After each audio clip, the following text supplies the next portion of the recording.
Okay, with the Bible, why did Moses write in the third person in the first 5 books of the Bible, and how could Moses write about his own death? As for why Moses would write in third person, that was just the way that he wrote. He wrote in third person.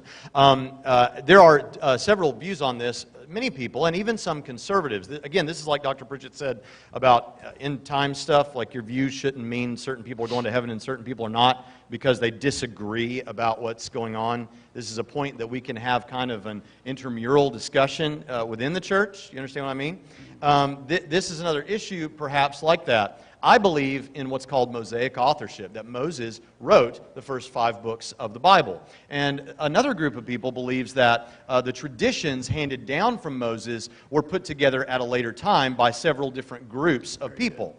One of the reasons that they'll point this out is what was mentioned, that it tells you about the details that took place after Moses' death.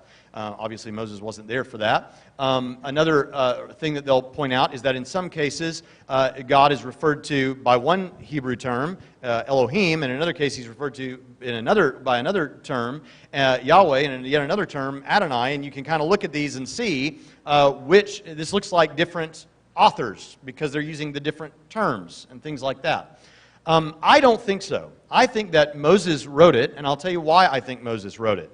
I think Moses wrote it because, for one thing, by the way, I don't have a problem, and I don't think any reasonable person should have a problem with someone like perhaps Joshua adding the details at the end about what happened after Moses' death. What's the problem there? That's fine. Moses was dead. I don't think that Moses wrote what happened to him after he died, or that there hasn't been someone as great as him ever since, or anything like that. I think Joshua or somebody else wrote that down, but I think Moses wrote it. I'll give you a couple of good reasons why I think Moses wrote it. One of those is a lot of the things that are described geographically are described from the perspective that would have been appropriate for people who had been in the locations of those people coming out of slavery. Another thing about it was you don't see Jerusalem mentioned as God's holy city.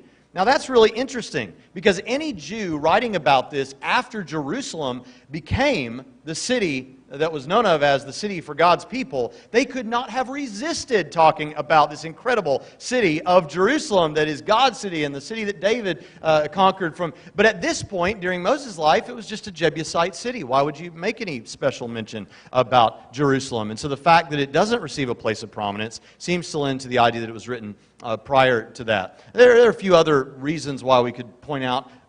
The criticism that says, well, but what about these different terms that are used for God? I have a book that people talking about this weekend, Core Facts. And you know what? I took a look at my own book, and do you know I refer to God in different ways in my own book? Sometimes I say the Lord, sometimes I say God, sometimes I say Father. Are we to conclude that I didn't write that, but 3 different authors wrote that book because I refer to God different ways? Of course not. And so for some of these reasons, I affirm Mosaic authorship, and I don't think the fact, to get back to the question, that there are details after Moses' death recorded is a big problem because someone could have easily written that as a good bookend to that book.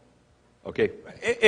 Should he pass away too soon and I finish a chapter of his last book just so that I can make all the money off of his book or something, I would never do that. But that we would not put my name on the book. It would still be your book, and I just finished it up. So, and a lot of ancient literature, I just want to say, a lot of ancient literature, even when people were writing about themselves and things that they did, same way in Acts, in certain things, you could say, well, they might write in the third person or even the second person or in the first person. There's no consistent way that they had to do it. But I would say that for the ancient Mediterranean literature and the ancient Near Eastern literature, when you're writing foundational literature for generations to come, that God was going to preserve this was going to be, the Torah is the foundation of all Scripture. And so, I mean, you've got the gospel by chapter 3, in its earliest form. So it makes sense that you would make it written from the third person perspective to just make it written towards the largest audience of people. So, lastly, some people claim that writing wasn't sufficiently sophisticated by Moses' day to have written a collection of documents like the first 5 books of the Bible. But with the discovery of the Code of Hammurabi and the Rosh Hashanah tablets, we now know that it was sufficiently complex. So.